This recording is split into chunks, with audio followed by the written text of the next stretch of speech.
Hello guys, আজকে আমরা আছি এখানে কাম করে জিরাইতে কাম করে হেরে এখানে এই এক ভাই কলসি ভরে পানি নিয়ে এসে জিরাইবার সুপারি বাগান কলা বাগানে জিরাইতে বইছি। এক ভাই এক গ্লাস করে পানি দিতেছে, আমরা পানি খাইতেছি আর এখানে ঠান্ডা হাওয়া রেস্ট লইছি।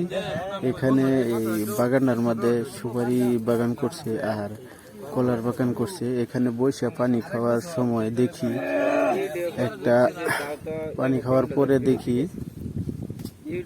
এইবার এই যে পানি খাইতেছে গ্লাস করে।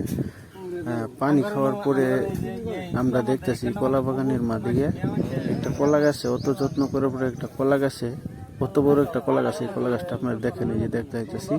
আর অত বড় কলা গাছের মাঝে গিয়া আপনার মোড়ে 4টা কলা হয়েছে। কলাটি আপনারা অবশ্যই ভালো করে দেখেন।